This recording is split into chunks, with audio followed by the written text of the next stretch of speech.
Ahí estamos ya grabando. Estamos ya entonces a punto de retomar nuestra presencial de este mes. Me refiero a la asignatura de Chile en el siglo XX. Ya comenzamos la presencial pasada, alcanzamos a estudiar 3 periodos.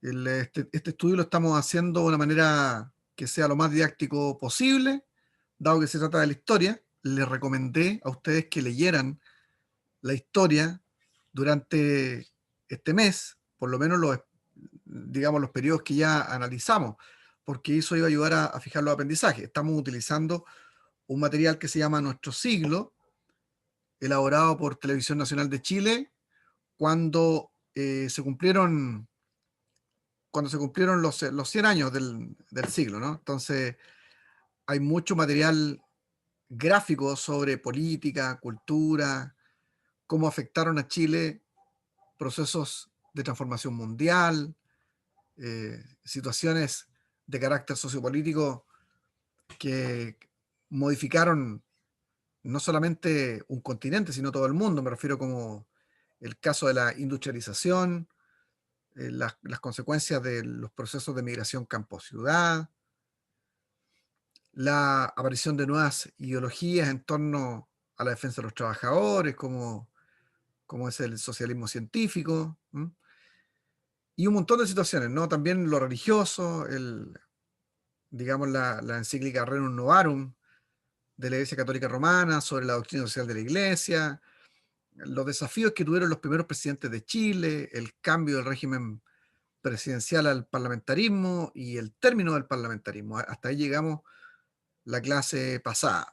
Obviamente, dentro de ese periodo está la Primera Guerra Mundial, la revolución bolchevique, la crisis económica del 29, bueno, muchos sucesos en esos 3 periodos. O sea, hemos estudiado un poco más de un cuarto de la historia del siglo XX, la presencial pasada, y en esta presencial la idea es avanzar por lo menos otro cuarto más. Yo creo que vamos a avanzar mucho más que eso.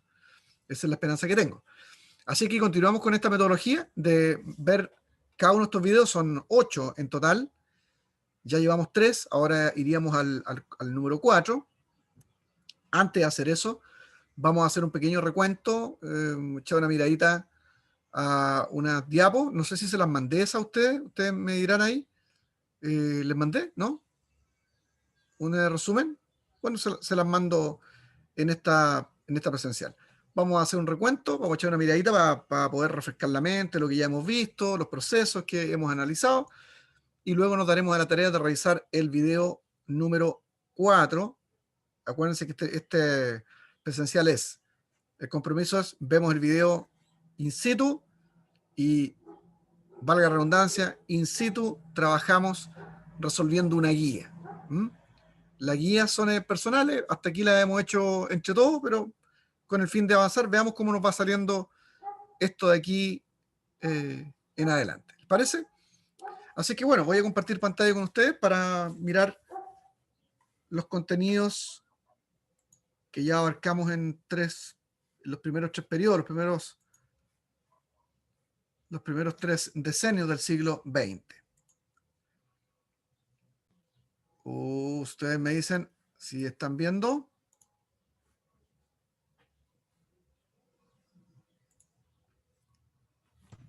¿Se ve bien? ¿Se ve bien ahí? Ahí sí. Ahí sí. Está regio, ¿cierto? Ya. No los veo a ustedes aquí, entonces no sé cómo. Voy a dejar de compartir pantalla de nuevo. Lo que quisiera es poder verlo a usted. A lo mejor es como tengo los participantes aquí. Es que no logro la vista. A ver. Vista la Pero una vez galería. que le pone compartir pantalla, después le puede dar doble clic arriba, como cuando uno minimiza Así. a la barra. No, no al minimizar, sino que a la parte de arriba. Si un doble clic y se achica un poquito esa pantalla. Vamos a ver. Intentemos. Vamos ahí.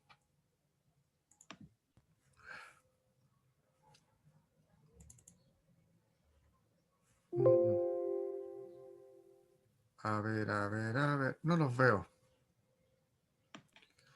Y en A la parte de ver, arriba, está compartiendo pantalla. No, no me permite. Pero bueno, yo por lo menos tengan algunos de ustedes tengan el audio abierto para que me pueda estar retroalimentando. ¿Les parece? ¿sí? Bueno, entonces, estamos trabajando con esta serie llamada Nuestro Siglo, como digo yo, que fue una producción muy bien hecha de Televisión Nacional, que nos ha explicado los sucesos más importantes de la historia del siglo XX en imagen y sonido, que es como un poco la idea de hacer interesante esta asignatura. Entonces, partimos nosotros con el primer periodo, que va desde 1900 al 1914. Este es el periodo que abarca el primer video que ya vimos, donde hay características de la economía, los gobiernos de la primera década, los grandes eventos que ocurrieron, el auge del salitre, una cuestión muy importante que acontece durante este periodo. No se olviden ustedes que Chile ha tenido como base de su erario, o sea, su fortaleza económica en el norte de Chile desde siempre. Hoy día es el cobre, pero en aquel entonces fue el salitre. ¿M? Y sobre todo porque este mineral se utiliza también en la industria de la guerra, que fue una cuestión eh, que envolvió al mundo en dos guerras, ¿no?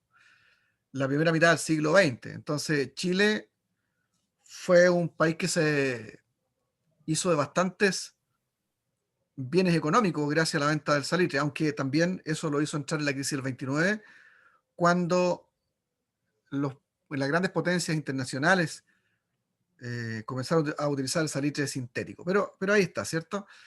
Y que también este salitre le trajo conflictos internos a Chile antes de comenzar el siglo XX.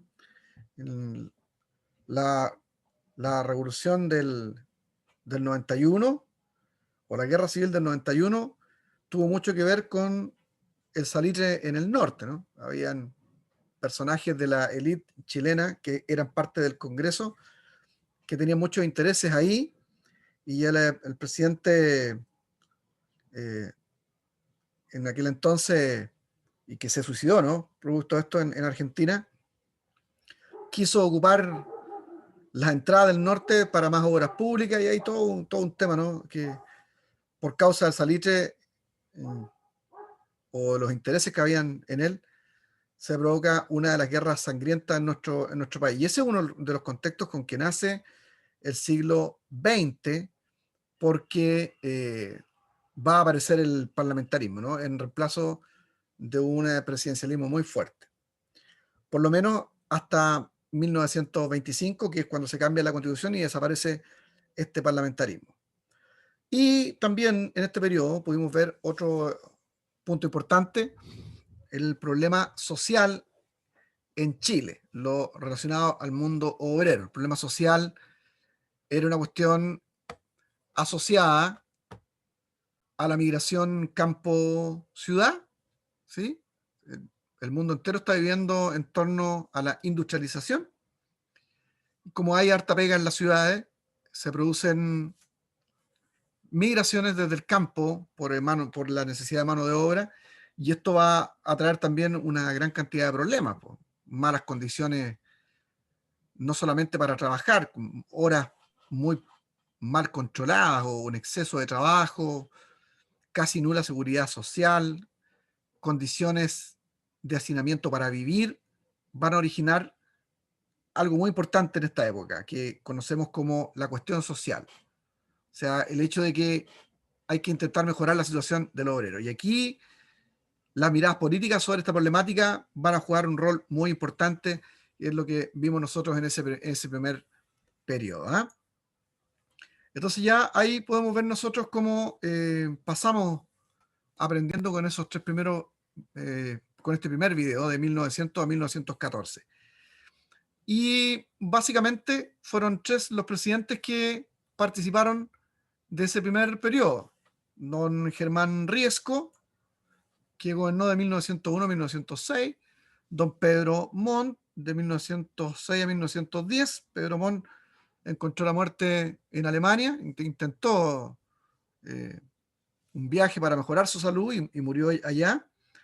Y Ramón Barros Luco, ¿cierto? Que son como todos estos presidentes medio decorativos, porque viviendo el parlamentarismo era muy poco lo que ellos podían hacer. No sé si ustedes recuerdan que aquí se trató uno de los grandes vicios que tenía este sistema de gobierno en nuestro país, y que se llamó la rotativa ministerial. O sea, el hecho de que el Parlamento era tan fuerte que no dejaba gobernar a los presidentes y les cambiaba a los ministros a cada rato. Tanto así que se denominó rotativa ministerial. Ponía un ministro, el ministro quería hacer algo, algún cambio, si esto afectaba a la élite o al Congreso, inmediatamente lo cambiaba y empezaba la rotativa ministerial, que es un vicio, ¿no?, de la política.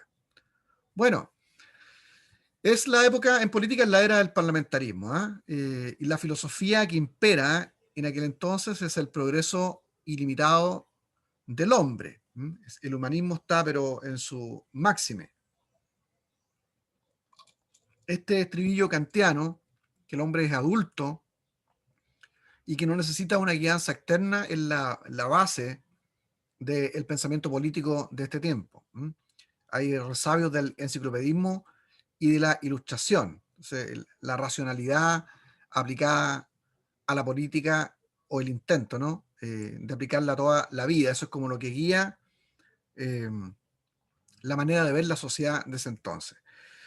Curioso, en esta época solamente el 5% de la población es la que vota. Generalmente este 5% es la oligarquía, o sea, la gente que tiene dinero, tiene los recursos, es la que participa del mundo de la política, y es por eso que los cambios tan necesarios para mejorar las condiciones de vida de los más pobres no llegan a esos pobres, porque quienes participan de la política son este sector conocido como la oligarquía, ¿no? Los que tienen la plata, tienen la tierra, son los terratenientes, ¿eh? Y vamos a ver cómo más adelante uno, el presidente, va a intentar cambiar esta realidad. Él se llama don Arturo Alessandri Palma, que lo que hace es introducir un proyecto de ley para que los parlamentarios ganen plata durante el ejercicio de su trabajo parlamentario. Eh, y eso no es malo. Hay gente que de repente hoy día dice, no, los parlamentarios no deberían ganar nada. Bueno, y justamente se hizo esto de pagarle a los parlamentarios porque era la única manera de que los pobres pudieran, no, bueno, no tan pobres, ¿no?, pero la gente con menos recursos, que no eran terratenientes, no eran de las clases de terratenientes, pudieran participar de la política teniendo un ingreso. Entonces, por eso se hace realmente, porque si no, en la política no podrían participar más que los ricos y no habría una representación de la gente que más necesita. Bueno, es electo este Germán Riesco por la unión de radicales, liberales, democráticos y liberales que vencieron a nacionales y conservadores. Fíjense aquí los partidos políticos interesantes, ¿no? Algunos que aún existen, ¿no? Los radicales, ¿cierto?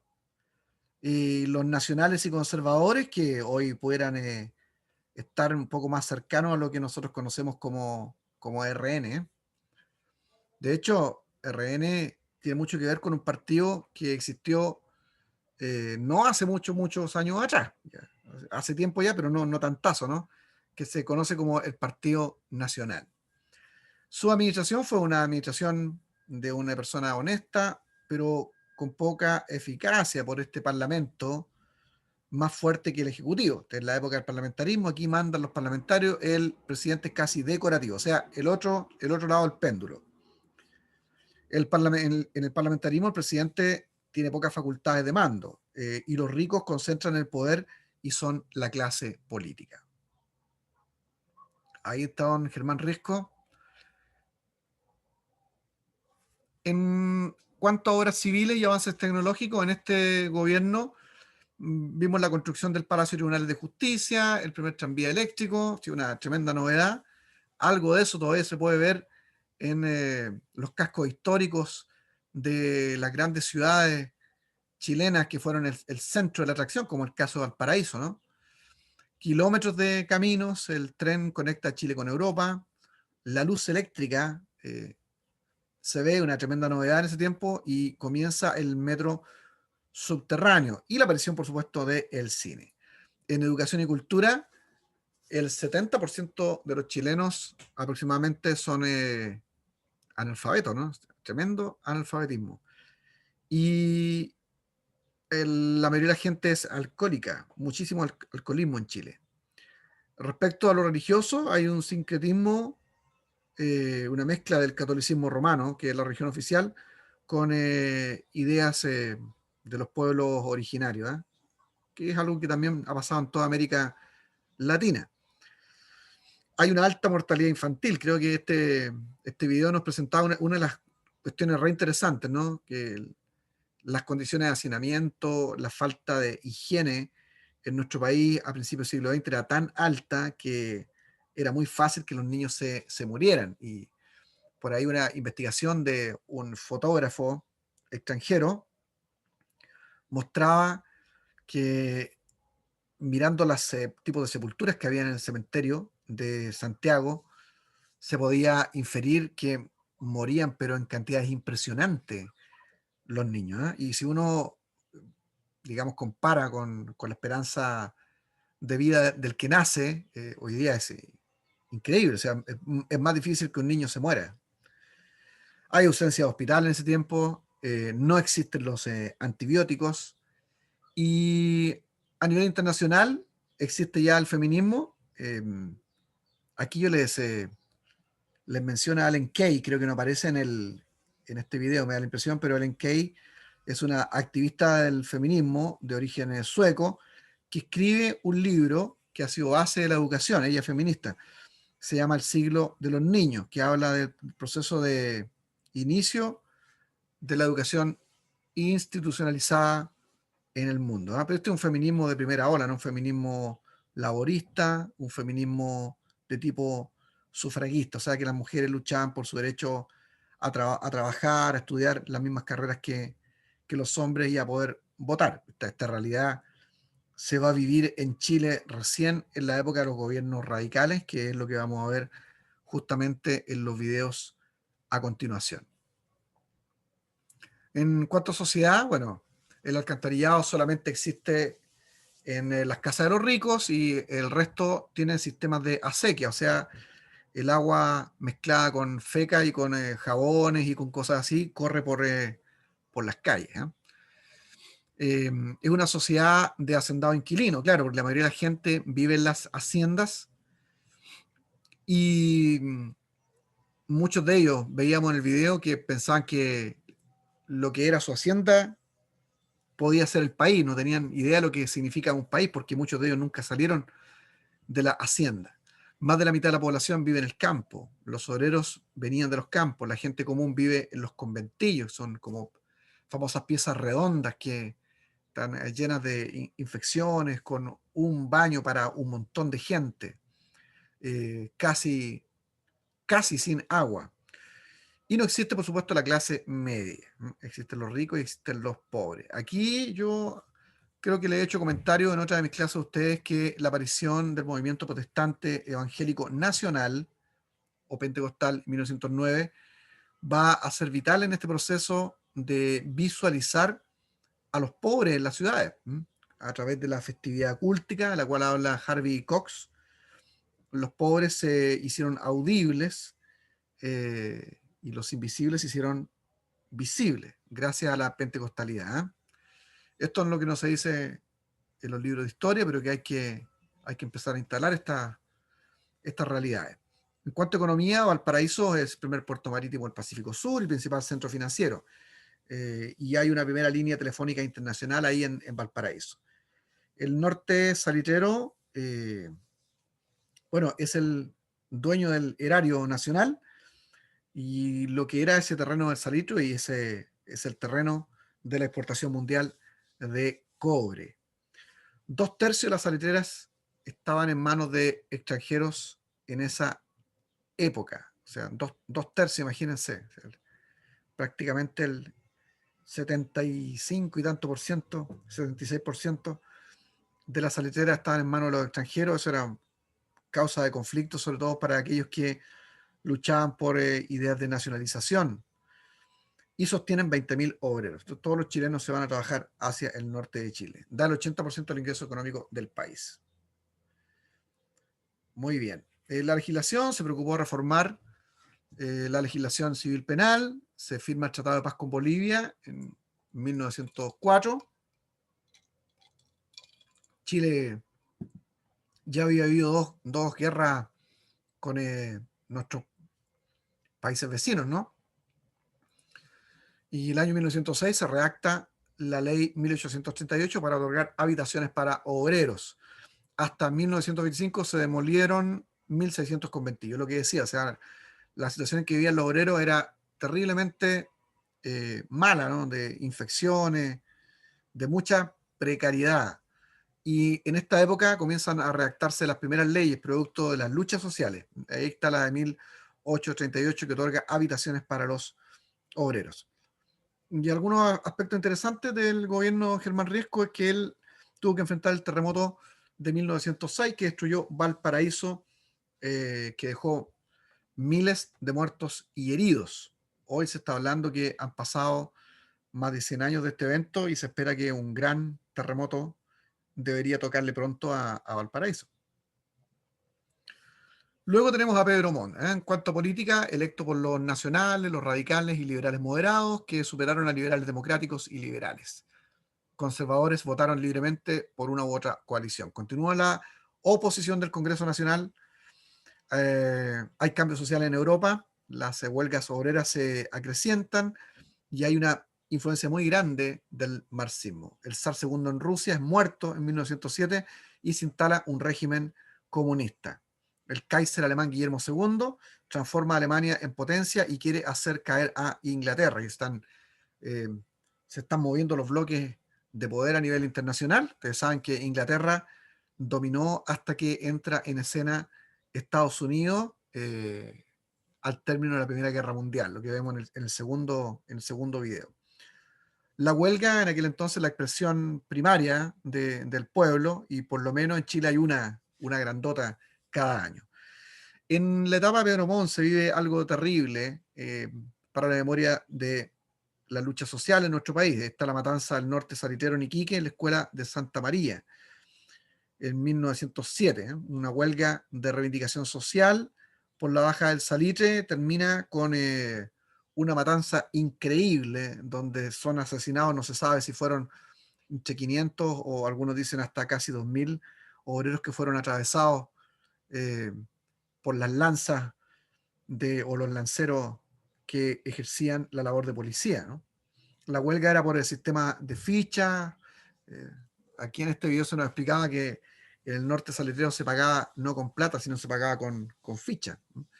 Que se podían cobrar en las pulperías o negocios de los mismos dueños de la salitrera, ¿no? Una cosa tremendamente abominable, ¿no? Entonces la huelga se inicia por este sistema corrupto y maligno de fichas, las jornadas laborales tremendamente extensas, la falta de contratos y seguridad de todo tipo en el trabajo. La gente se moría y se moría, ¿no? Ahí estuvo a cargo de esta matanza el general Silva Renán. Es el nombre que lleva el regimiento de caballería blindada aquí de Concepción. Creo que sí, creo que es. A ver si me averiguan en Google, puedo estar equivocado. Creo que sí, el regimiento de caballería blindada es Silva Renán. En 1907 cae el precio del salitre en el mundo, eh, y eso, claro, genera problemas en los ingresos de estos empresarios, que son 2/3 de toda esta empresa salitrera en el norte, y comienzan las luchas sociales con mayor intensidad y comienza también a verse la militancia social de un activista político llamado Luis Emilio Recabarren, que está luchando por reivindicaciones de los obreros. Este va a ser el fundador del Partido Obrero Socialista en 1912 y en 1922 será el gestor de la creación del Partido Comunista en Chile. En 1907 se redacta la Ley de Descanso Dominical. Hartas cosas, ¿no? Este es un resumen, ¿no? En economía, Iquique, con 150 salitrera, provee el 80% del ingreso económico del país, muy parecido a la situación del gobierno de Germán Riesco. Las ciudades prósperas en Chile son Valparaíso e Iquique, claro, porque son puertos, ¿no? Obras civiles y avances tecnológicos, el alumbrado público en el centenario de la independencia, nuevas líneas ferroviarias, el tren juega un papel importantísimo hasta el día de hoy para el transporte del cobre, por ejemplo. Imagínense en ese tiempo. La reconstrucción de Valparaíso por el terremoto de 1906. En educación y cultura, la tendencia de la educación institucionalizada en el mundo, hay un 60% de analfabetismo, se duplica la población chilena, hay una gran tasa de mortalidad infantil, el 10% de la población chilena. Otro aspecto, se celebra el centenario de la independencia de Chile, y además de morir Pedro Montt en Alemania, muere un mes después el vicepresidente Elías Fernández, y lo tiene que presidir esta gran celebración como reemplazante Emiliano Figueroa. Este después va a ser presidente de la República, creo, sí, Emiliano Figueroa.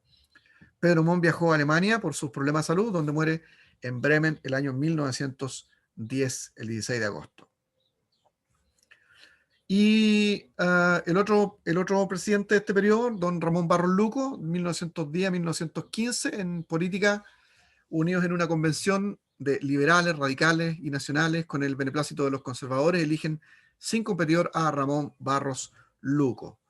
Emilio Recabarren funda el Partido Socialista Obrero, creo que lo dije, sí, y el comunista en 1922. Europa está convulsionada con las ideas de reivindicación social. El manifiesto comunista de 1848 va a tener una tremenda influencia en todos estos procesos, y también la doctrina social de la Iglesia, que emana de la encíclica Renum Novarum, hecha por León XIII el año 1891. En 1914 se redacta la ley de la silla. Se dan cuenta que ya van varias leyes, ¿no? La ley de habitaciones para obreros, ¿cierto? Para sacarlo de las piezas redondas estas. Está la ley de descanso dominical y la ley de la silla. Aparece la clase media, ya empieza a aparecer en 1900, y esta clase media es una clase básicamente comerciante. En 1911, una jornada laboral podía durar 11 o 12 horas. Terrible. No había regulación del trabajo infantil o de la mujer, nocturno o subterráneo. En educación y cultura, la religión oficial continúa siendo la católica romana. Otros aspectos, claro, a él le toca también la fiesta del centenario, porque reemplaza en la muerte eh, a, a Pedro Montt.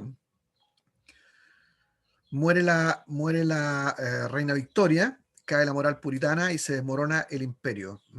1912 se hunde el Titanic. Hay aquí una mención de la escuela de pilotos. ¿Qué pasó aquí? ¿Será por la desaparición del teniente Bello? Tal vez. Pasa el cometa Halley, Sí. y en 1914 el mundo presencia una primera terrible y sangrienta guerra mundial. Eso es. Más o menos, ¿se acordaban de todos esos eventos o no? ¿Qué? ¿Sí? Eh, Quise hacer este recuento porque así nosotros primero nos refrescamos antes de meternos al siguiente, porque lo que yo quiero es que ustedes sí aprendan los eventos más importantes de la historia de Chile en el siglo XX. ¿Algún comentario que les llame la atención o algo que se me ha escapado a mí ahí en ese resumen?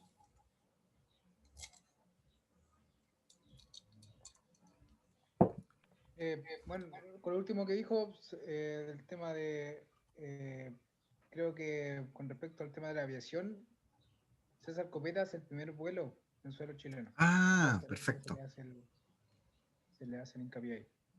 Súper. También tuvimos nuestro biplano, era un biplano creo, ¿no? Parece. Parece, ya. Ok, vamos, ese fue el primer periodo, ¿eh? Nos quedan dos todavía antes de retomar con el otro periodo. Vamos, pero nos va a servir. Ok, este segundo periodo que estudiamos la clase pasada va de 1914 a 1900. A ver, se me fue. Oh, 1914-1920. 1929. 20. ¿Perdón? A 1929. 20, 23. 1929, perdón, sí. 1914-1929. Chile en contexto de la Primera Guerra Mundial. ¿Ah? El progreso, Punta Arenas y la Patagonia son temas que se tocan acá. Hay un interés de parte de los gobernadores de ir consolidando el proceso de colonización de terrenos que le pertenecen a Chile y que hay que ocupar. En los años 20, ¿no? Arturo Alessandri Palma, la aparición de 12 animales de la política, ¿no? Y Carlos Ibáñez del Campo, que van a estar relacionados toda la vida estos dos gobernantes, ¿eh? Los dos muy distintos, pero los dos tremendamente influyentes. Y el fin del parlamentarismo. Bueno, tenemos aquí el gobierno de don Juan Luis Sanfuentes, de 1915 a 1920, el gobierno de don Arturo Alessandri, 1920 a 1925, gobierno de don Emiliano Figueroa. Aquí está, ¿cierto?, el que tomó el lugar de el vicepresidente don Pedro Montt, que murió en Alemania. Gobierno entonces de este Emiliano Figueroa Larraín, de 1925 a 1927, gobierno de don Carlos Ibáñez del Campo, de 1927 a 1929, y luego de eso vamos a tener un proceso de anarquía acá en nuestro país. Vamos adelante, a ver qué elementos debemos recordar. Conservadores, liberales democráticos y nacionales ganan a los radicales, liberales y democráticos. Hay violencia y fraude electoral, pero en casi todos estos gobiernos, obviamente. Chile, respecto a la Primera Guerra Mundial, que se da entre los años 14 y el 18, va a ser neutral, no se mete, ¿verdad? Y en este video que vimos se nos muestra cómo hasta en un diario se manifestó, creo que fue el Mercurio, que Chile tenía como un cariño con prácticamente todas las grandes potencias que estaban en disputa, ¿no? Por sus tradiciones militares, etcétera. Hay la construcción de muchos edificios públicos, nuevas leyes sociales, ahora accidentes del trabajo, descanso dominical, la ley de la silla, lo dijimos, retiro y previsión, por lo menos en la caja de ferrocarriles, y hay un periodo de gran agitación popular. ¿Sí? El comunismo y el marxismo, socialismo está teniendo mucha fuerza, mucha influencia en los sectores del campesinado y del mundo de los obreros. La popularidad de Arturo Alessandri Palma, que era liberal, nombrado ministro del Interior, le apodaban el León de Tarapacá, que se hace famoso este personaje, ¿no? Que pueda ser presidente. En 1920 había 50% de analfabetismo. Se dan cuenta cómo a través de los distintos gobiernos va bajando el analfabetismo. Partimos 70, ya se ha mencionado 60, ahora estamos en la mitad de la población, por lo menos sabe leer y escribir. Y algo interesante ocurre en el gobierno de Juan Luis Sanfuente, que no debemos nunca olvidar nosotros como estudiantes de teología, porque somos estudiantes de teología y por tanto debemos saber de las cuestiones más relevantes de la educación. En el gobierno de Juan Luis Sanfuente se redacta la ley de instrucción primaria, el 26 de agosto de 1920. O sea, quiere decir que aquí, en el contexto del proceso de educación institucionalizada en nuestro país, se trata, por lo menos, de que todos los chilenos tengan 4 años de escolaridad. Esa era la ley de instrucción primaria, obligatoria. O sea, todo chileno debe tener 4 años de escolaridad. No sé si le hice el comentario a ustedes, pero ¿cuánto tiempo piensan ustedes que nos demoramos en Chile en cumplir ese objetivo y que era obligatorio?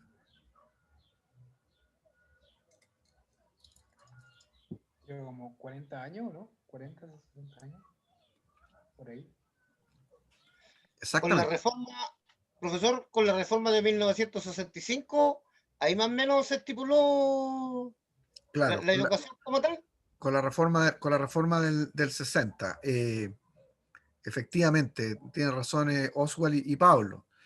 En esa reforma en Chile, los estudios dicen que en las zonas urbanas los chilenos tenían 4,2 años de estudio promedio. O sea, 4 años, 2 meses de estudio. Y en las zonas rurales llegaba a 2 años, 4 meses, al revés. Hay como una relación ahí.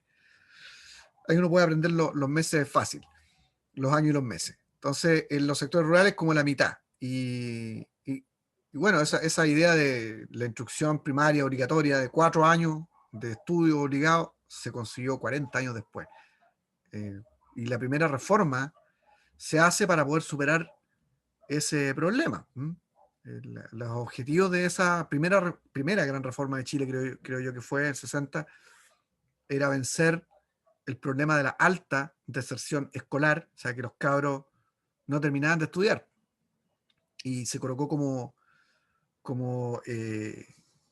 como básico ahí que la gente tuviera no 4, sino se subió la ley de instrucción primaria a 6 años en la década del 60 y se crea la educación para el trabajo. Bueno, eso lo vamos a ver un poco más adelante, pero es la época en esa primera reforma cuando se inventan los institutos, perdón, los colegios, los liceos técnicos, los liceos industriales, aparecen en esa etapa, porque la cuestión era educar para el trabajo, ¿ya?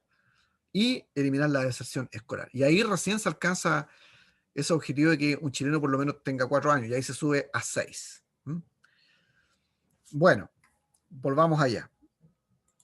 Pero interesante lo que hace como reforma Juan Luis Sanfuentes.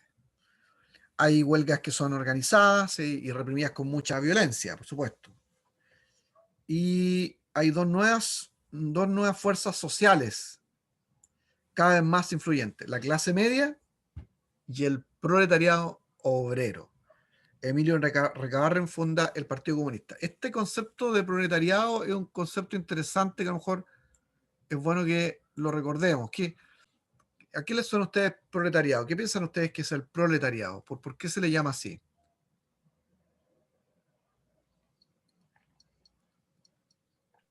¿Estás muteado, Juan? Bueno, los proletariados son los trabajadores, po. Ya, El pueblo. pero... El pueblo, el trabajador es el proletariado. ¿Pero cualquier trabajador? El campesino. Ya.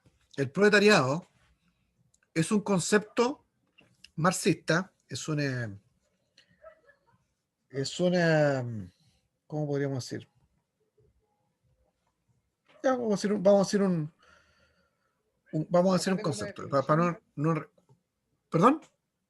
Acá hay una definición cortita, dice: proletariado es el término utilizado para designar a la clase social que, en el modo de producción capitalista, carece de control sobre los medios de producción y sobre la distribución, y se ve la necesidad de alquilar su fuerza de trabajo a cambio de un salario. Claro. Bueno, lo que quería decir es que es una categoría del marxismo, es una categoría de análisis del marxismo, que trata de explicar que el mundo está regulado por cuestiones de tipo económica. Están por un lado los oprimidos, que son los obreros, que son los que carecen de los medios de producción, como dice ahí, y que tienen que alquilar su tiempo, o la plusvalía, que es la otra categoría de análisis del marxismo, la plusvalía, el tiempo de ellos, para poder tener una renta. Y por otro lado están los burgueses, ¿cierto? Proletariado y burguesía. Los burgueses son los dueños de los medios de producción, o sea, son los que tienen el capital y por tanto pueden tener fábricas que son los medios que ellos utilizan para producir y acumular el capital y robarle la plusvalía o pagarle más la plusvalía al obrero. Esa es la lógica marxista, la lógica socialista real. Ahora, pero a lo que yo quería ir es que ahí no aparece en esa definición, Oswald, pero el concepto de proletariado es de un obrero o una especie de campesino asalariado que tiene conciencia de clase. O sea, él entiende que es oprimido. Él tiene conciencia de que pertenece a una clase oprimida. Entonces, uno de los trabajos del pensamiento marxista o de la militancia marxista era que los pobres, según ellos, ¿cierto?, que están oprimidos, se dieran cuenta que son oprimidos y que pertenecen a una clase, porque cuando se den cuenta que pertenecen a una clase, van a poder luchar como clase contra la clase opresora. Entonces, hoy día, por ejemplo, al obrero no se le puede llamar proletariado porque el obrero muchas veces no es consciente de su situación de clase oprimida. Para ser proletariado hay que tener conciencia de clase, ¿eh? Bueno, estamos en toda esa época y por lo mismo las huelgas que se hacen están muy politizadas y por lo mismo son reprimidas con mucha fuerza también, porque hay una lucha política ideológica. Ok, vamos ahí.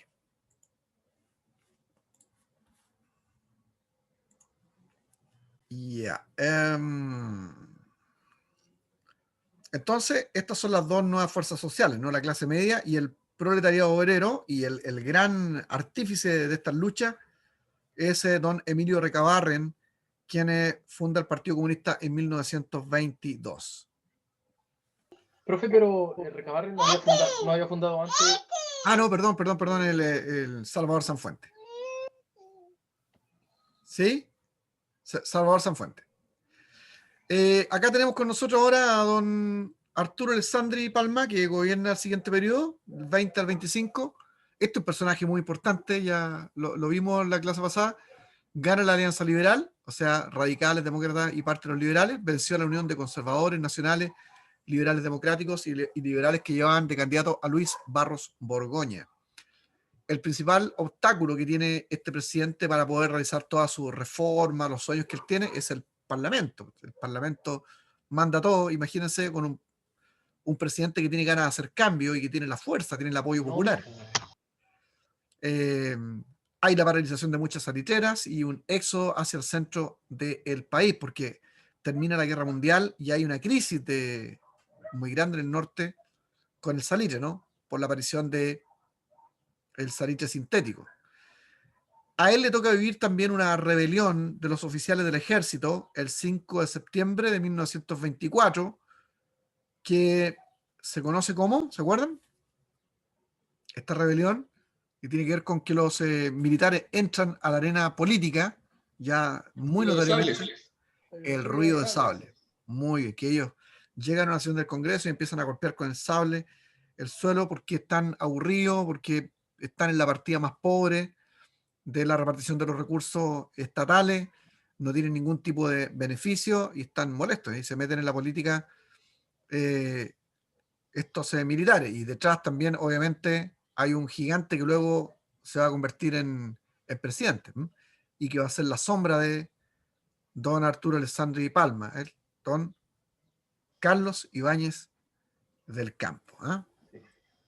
Para el ruido de sables, me parece que el video comentaban que llevaban 6 meses sin sueldo los militares, parece. Exacto, ¿no? Si no había plata y los tenían al final, pues eran lo último. Exactamente. Muy bien. Un poder que irrumpen el mundo de la política con cierto derecho, ¿no? Ok.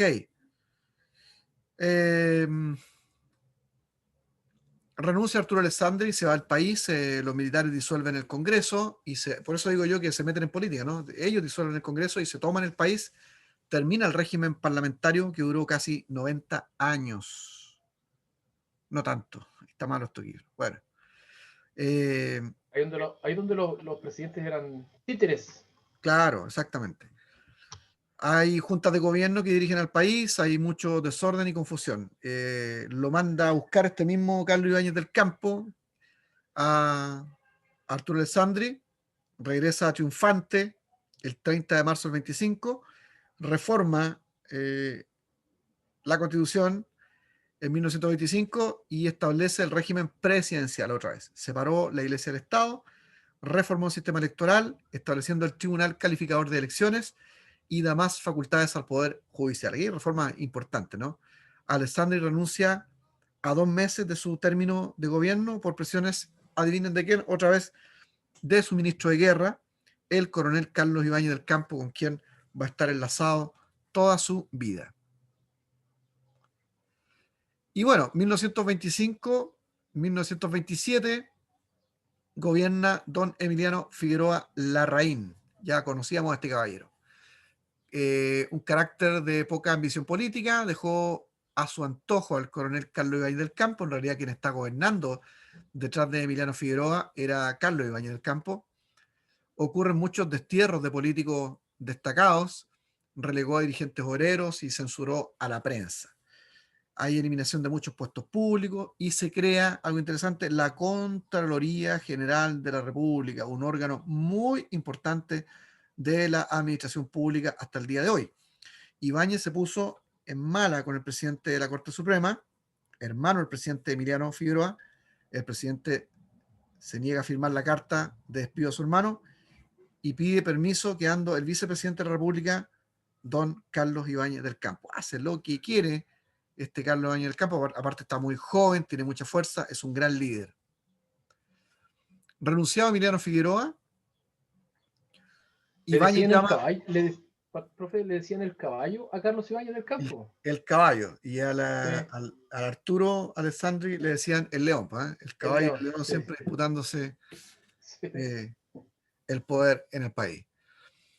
Bueno, renuncia Emiliano Figueroa y Ibáñez llama a elecciones y es elegido sin ningún competidor. Y aquí comienza el gobierno de Carlos Ibáñez del Campo del 27 hasta el 31. Ibáñez no tenía partido, pero era un tipo bastante populista, un líder. Debe ser recordado don Carlos Ibáñez del Campo, entre muchas cosas, ¿no? Por la fundación del Cuerpo de Carabineros de Chile, que no sabemos si se va a acabar pronto. Con todos los acontecimientos a nivel nacional que estamos viviendo. Pero ustedes vean la data que tiene el Cuerpo de Carabineros. Tuvo como base la Policía de Vigilancia Urbana y la Policía Montada de Vigilancia de los Campos. Por eso se llaman carabineros, porque usaban caballo y carabina. El Congreso se organiza de común con los partidos políticos y de tendencia a favor del Ejecutivo, obviamente. Este tipo es prácticamente un dictador, ¿eh? Pero entre las obras, cosas interesantes, la Caja de Crédito Minero, la Caja de Crédito Industrial, hay construcción de ferrocarriles y puertos, grandes obras públicas como obras de riego, puentes, caminos, alcantarillados, pavimentación, cárceles, escuelas, piscinas, aeródromos, etc. Intentos de reformas educacionales que no tuvieron éxito. El finiquito de límites en el norte de Chile. Tacna pasa a Perú. Miren qué interesante ahí. En esa época es cuando Tacna regresa a Perú y Arica a Chile. Es lo que se conoce hasta el día de hoy como la línea de la Concordia. Sucede esto en el gobierno de Carlos Ibáñez del Campo. Se tomaron empréstitos con Europa. Estados Unidos, sumado a la crisis del 29, trajo gran cesantía. A este presidente le toca vivir la crisis más grande que ha vivido nuestro país. Una crisis mundial, porque cae la bolsa. Chile ya está metido en el concierto de los mercados internacionales y va a ser el país que va a sufrir a nivel mundial. La tremenda cesantía.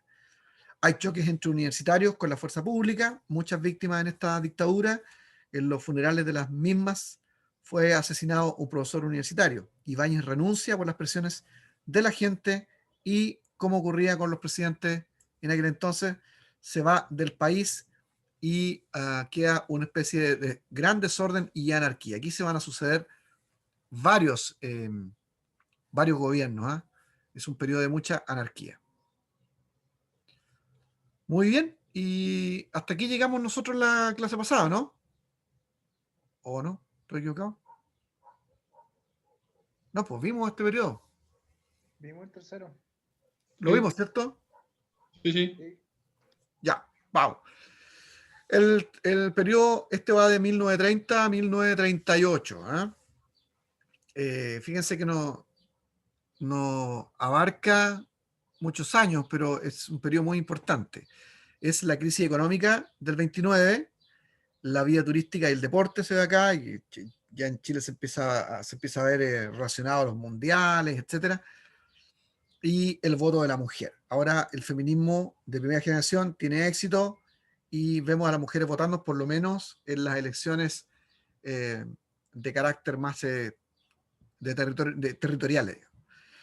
Y el seguro obrero, o la matanza del seguro obrero. Ok, entonces tenemos periodo de anarquía, que va de 1931 a 1932, se suceden varios conatos, tomas del poder, y un segundo gobierno de don Arturo Alessandri Palma, o sea, vuelve el león entre 1932 y 1938, ya muy desgastado y con una muy poco apoyo popular, sobre todo por la situación que pasa con la muerte en el seguro obrero, en el edificio seguro obrero. Es un tiempo de anarquía. Se estrena el gobierno de don Juan Esteban Montero entre 1931 y 1932. Liberales, conservadores y radicales, más los perseguidos por la dictadura, lo nombran. Hay una grave situación económica, descontento y conspiración. Es un tipo honesto, don Esteban Montero, pero no tiene carácter. Abandona la moneda y le suceden 5 juntas de gobierno. Imagínense, se instalaba una y la otra la derrocaba, luego venía otra y la derrocaba. Por ejemplo, el gobierno de Ávila, de 100 días, muy inteligente, la Constitución, usando su mandato, exigió la entrega del mando del presidente de la Corte Suprema, el 2 de octubre de 1932. Y aquí yo quise poner algo sobre el anarquismo, porque fue una época de anarquía, ¿no? El rojo simboliza la sangre de los caídos en la lucha y el negro simboliza la tierra, fuente elemental del alimento humano y objetivo tradicional de los levantamientos campesinos. Por supuesto que cuando me refiero a yo periodo de anarquía, no estoy hablando del movimiento anárquico, ¿no? Pero el movimiento anárquico es un movimiento y generalmente usan esta bandera o hablan del rojo y negro ellos, por lo mismo, por esto, como un dato cultural. Bueno, Arturo Alessandri Palma, que vuelve para gobernar entre el 32 y el 38 y vencer todo este periodo de anarquía, llega con los votos de los radicales, liberales y demócratas, venciendo a conservadores, liberales, democráticos y comunistas. Recibe el país en pésimas condiciones, claramente viene saliendo de un periodo de anarquía. Hay déficit en la caja fiscal y 160.000 cesantes. Crea la milicia republicana de 50.000 civiles por un posible golpe de Estado. Gustavo Ross Santamaría fue el restaurador de la economía, le da vida a las salitreras, pago de las deudas externas, aprueba la ley del sueldo vital.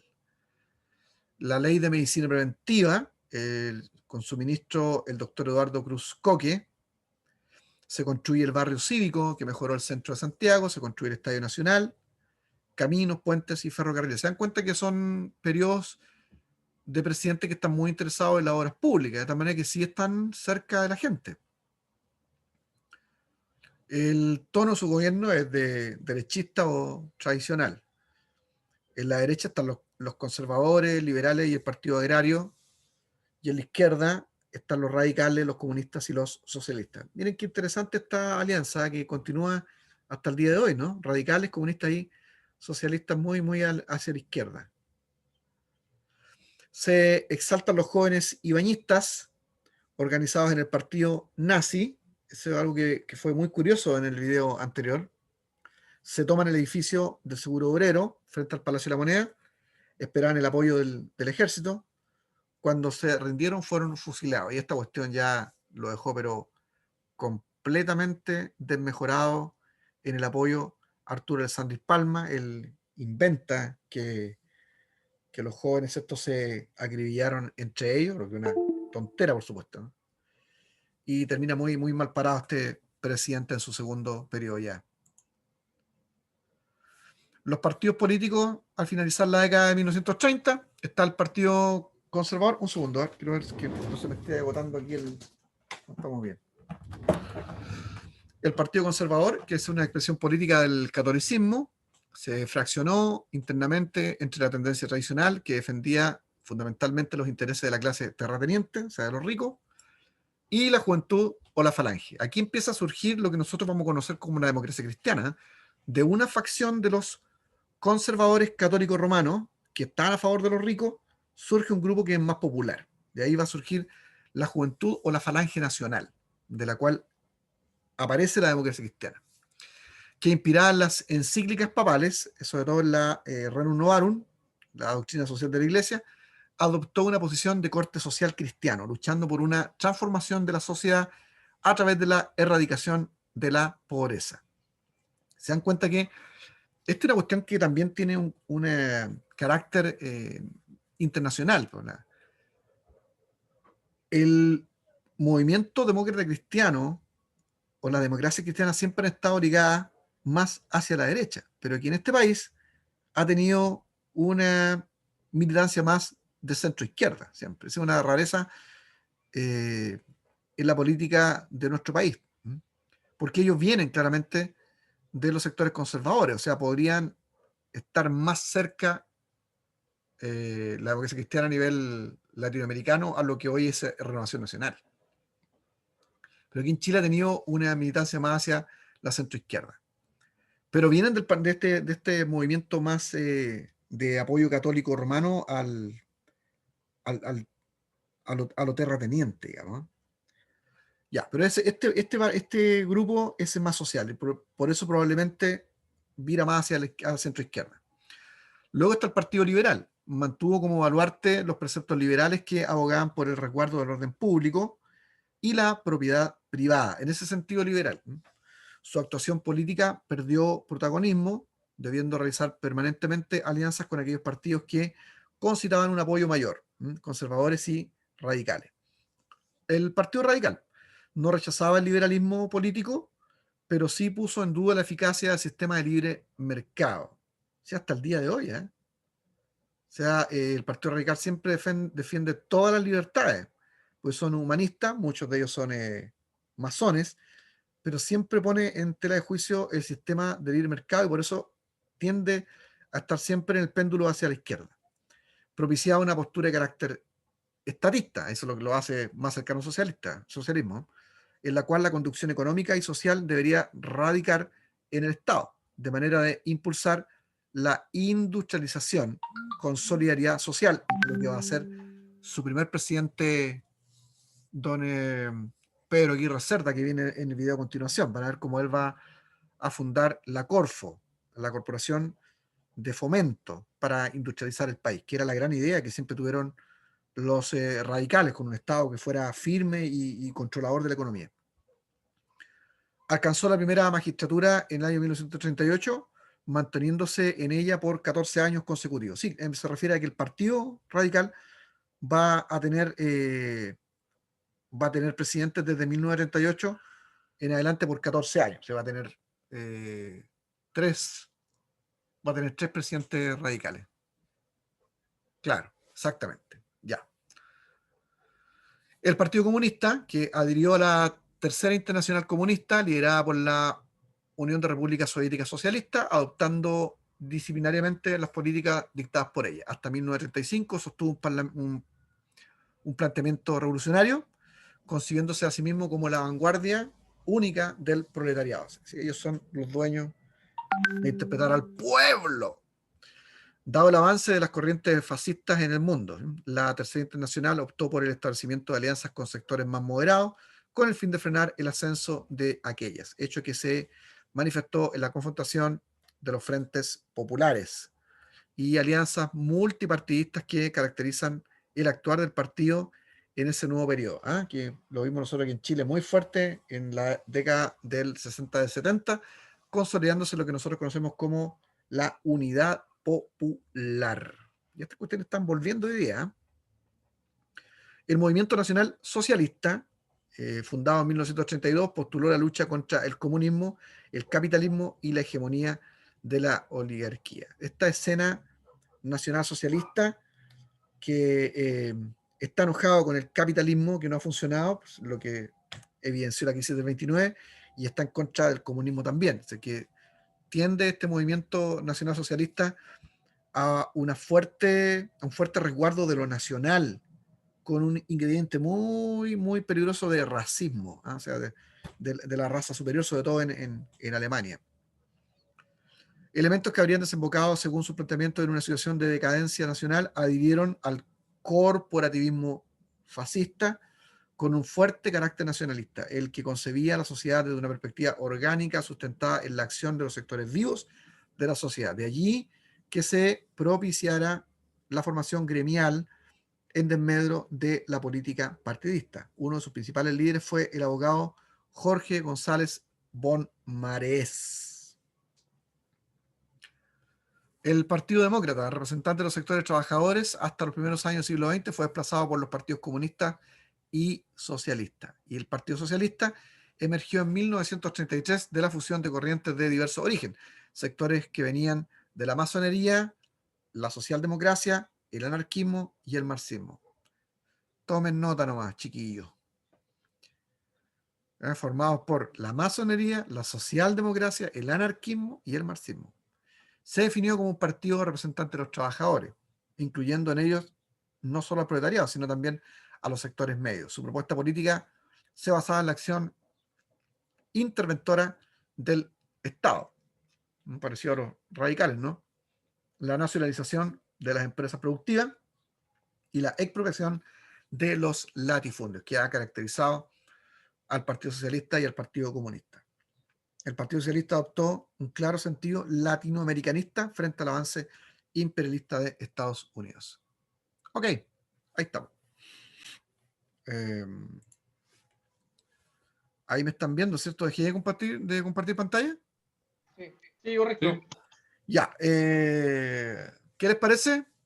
Hicimos 1:10 de repaso de todo lo que vimos en la presencial pasada, o sea, 3 periodos. Bastante. Casi 40 años de historia de Chile. ¿Estamos con ánimo, no? Ya. Ok, entonces, le damos, no, pues vamos ahora al primer video de nuestra presencial, el video número 4, son 8 en total del curso, y luego hacemos lo mismo, hacemos cada 3 o 4 hacemos un recuento de todo lo que hemos visto, y ahí fijamos los aprendizajes. Me interesa mucho saber si les está interesando el curso, les gusta, qué opinan, les llama la atención, les sirve. A mí me pareció que como estudiante de teología, este pincelazo cultural iba a ser muy, muy bueno, sobre todo porque Chile está viviendo procesos de gran importancia política y cultural, ¿no? Donde hay que tener elementos de historia, históricos para hacer juicios, ¿no? De valor. ¿Qué piensan? Interesante el curso, pastor. A mí me gusta, me agrada. He estado viendo los videos y completando la tablita esa con los datos que había que tomar. Me parece bastante interesante poder a lo menos tener un conocimiento básico de la historia de Chile, de los últimos 100 años, de lo que estamos viendo. Perfecto. Muy bueno. Muy bien. ¿Alguna otra opinión por ahí? ¿Qué piensa la Nadia o Cristian o Álvaro por ahí? Doctor, ¿Mm? yo estuve conversando con unos hermanos cristianos ¿Mm? que quedaron muy interesados en esto que usted nos está pasando o este ramo que me decían Pablo, pero no tiene nada que ver con la teología. No, pero es que es interesante porque nos hace crecer en el conocimiento de nuestras raíces. Yo, la verdad que prácticamente casi nada conocía de esto, o pinceladas que nos daban en el colegio o cosas así, pero así a profundidad o conocer tanta cosa que uno ignoraba prácticamente. Yo me declaro un ignorante con respecto así a la historia de mi país, de Chile, y la verdad también me da vergüenza, porque el no conocer lo propio mío es algo totalmente, no sé, vos, como decirlo así, imperdonable. Pero sabe que conversábamos estos temas así de lo poquito que yo alcancé a captar y les gustó mucho. Decían que, bueno, más que nada se referían a usted como un buen profesor y qué interesante que nos pegara esta pincelada, porque si usted profundizara tal vez este ramo tendría que estar prácticamente unos 6 meses con nosotros para poder llegar a entenderlo bien. Así que yo muy interesado, me tiene muy intrigado todo esto, me gustó mucho. Yo, lo personal, estoy agradecido de usted, por todo el conocimiento que estoy adquiriendo. Súper. ¿Más opiniones, chiquillos? Antes que nos metamos en esto, para ver si estamos captando la idea. Bueno, la teología es un quehacer que no está que no está en neutro, sino que está en todo un contexto histórico y político. Entonces, y otra cosa interesante es que nuestro bachiller es un bachiller que tiene mención en cultura, en política y cultura América Latina. Por tanto, hay que tener toda esta pincelada del siglo XXI y luego nos queda otra asignatura que es una introducción a la historia de América Latina. O sea, que todavía nos queda una materia más que tiene este carácter y que les permite a ustedes entender todo este fenómeno teológico dentro de el concierto de la historia de América Latina. Más opiniones. Doctor, yo creo que justamente por el contexto en que estamos, por el contexto que estamos viviendo, la situación del país, se hace necesariamente repasar. Yo recuerdo haber visto esto creo que en básica o en media, primero año, pero nunca, siempre como niño no le puse atención, o no le daba la intención, pero ahora hay una intención y es urge aprender un poco más de historia porque los ciclos se van repitiendo y las situaciones se van dando de nuevo. Perdón. Podemos ver algo y saber que lo que está pasando hoy también pasó en algún momento en nuestro país. Entonces, nos sirve mucho para analizar, para ver cómo el comportamiento de las masas. Eso. Súper bueno eso, por esta parte. Súper. Genial, pues bueno, ahí tenemos algunas opiniones. Entonces, ¿qué les parece si vamos a nuestro cuarto video? La idea es, nos damos el tiempo para verlo, nada más que eso. Vemos el video ahora. Inmediatamente terminado, desarrollamos una guía. A ver si en esta oportunidad los dejo que hagan ustedes la guía para colocarles alguna notita. Pues hasta aquí les tengo puros 7 nomás porque todos han participado, han visto sus videos y la hemos hecho juntos. Pero a ver si nos atrevemos a desarrollar la primera tarea solitos, pues ahí después la revisamos. ¿Les parece? Miren, aquí estoy compartiendo en el chat el link de YouTube del cuarto video. Ahí está. Si ustedes lo pinchan, van derechito para allá. ¿Estamos bien? Me gustaría saber para que podamos ayudar a los que no puedan llegar ahí. Antes. ¿Cómo? ¿Lo pongo en el WhatsApp? Sí, me ayudas con eso. Y quisiera saber si Pablo, Nadia, los demás logran llegar allá al link para estar seguro de eso. Sí, pastor, estando en el WhatsApp, lo pinchamos al tiro. Perfecto. Ya pues, entonces, como lo hacemos, les voy a mandar un link nuevo mejor para poder subir esta primera clase. Ya. ¿Les parece?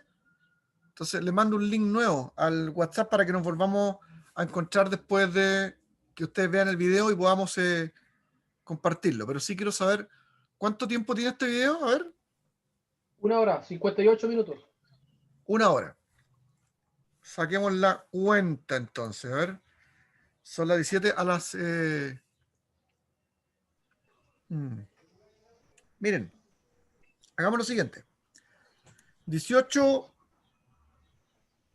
18. Entonces veamos el video.